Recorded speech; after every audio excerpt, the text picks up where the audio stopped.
Ayah, bisakah ayah mengajariku cara menjadi kaya? Ayahku terkekeh. Kenapa? Tanyanya. Karena aku ingin menjadi kaya. Baiklah, kalau kamu ingin kaya, kamu harus belajar menghasilkan uang, katanya. Bagaimana caranya menghasilkan uang? Tanyaku. Gunakan otakmu, nak, katanya sambil tersenyum lagi. Yang sebenarnya berarti hanya itu yang akan kukatakan, atau aku tidak tahu jawabannya, jadi jangan mempermalukanku. Pada usia 9 tahun, aku memutuskan untuk mendengarkan ayah kaya daripada ayah miskinku dalam hal uang. Keputusan itu yang dibuat lebih dari seperempat abad yang lalu, telah membuat seluruh perbedaan dalam hidupku. Saat itu, sahabatku Mike dan aku hanyalah dua anak kecil. Untuk membantu kami, ayahku menawari kami sebuah kesepakatan. Dia akan membayar kami 10 sen per jam untuk bekerja padanya.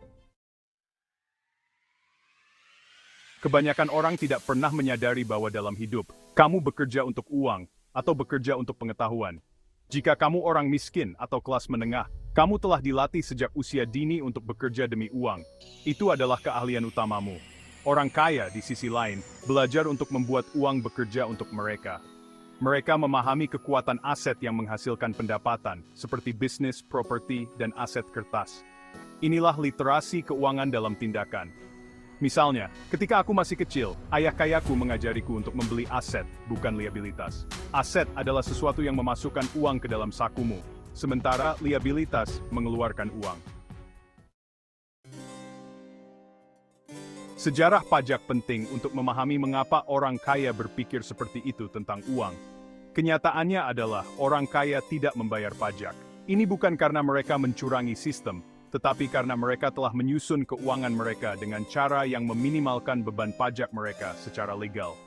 Ini dimulai, jelasnya, tak lama setelah Perang Dunia Ud.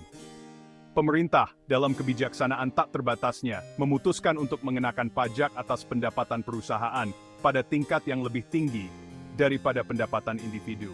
Ini dilakukan dengan kedok keadilan, karena perusahaan dipandang sebagai entitas tak berwajah yang mampu berkontribusi lebih banyak. Namun, orang kaya yang cerdas dengan uang mereka, dengan cepat menemukan cara untuk menyiasatinya. Mereka menyadari bahwa dengan membentuk perusahaan dan melindungi pendapatan mereka dalam entitas ini, mereka dapat secara efektif menurunkan kewajiban pajak mereka secara keseluruhan. Bagian 4. Orang kaya menciptakan uang. Orang kaya tidak bermain dengan aturan yang sama dengan orang lain. Sementara orang banyak sibuk menukar waktu mereka dengan uang, orang kaya sibuk menciptakan peluang, membangun bisnis, dan berinvestasi pada aset yang menghasilkan lebih banyak kekayaan. Ambil contoh seseorang seperti Elon Musk. Dia tidak menjadi kaya dengan bekerja 9-5. Dia melihat peluang di pasar negara berkembang seperti kendaraan listrik dan eksplorasi ruang angkasa. Dia mengambil risiko, berinovasi, dan akhirnya menciptakan produk dan layanan yang diinginkan orang. Beginilah cara orang kaya menciptakan uang. Mereka tidak menunggu uang datang kepada mereka. Mereka yang menciptakannya. Bagian 5. Bekerja untuk belajar, jangan bekerja untuk uang. Salah satu rahasia terbesar orang kaya adalah mereka tidak pernah berhenti belajar. Mereka selalu mencari informasi baru, keterampilan baru, dan cara baru untuk menumbuhkan kekayaan mereka. Rata-rata orang, di sisi lain, sering berhenti belajar setelah mereka menyelesaikan sekolah.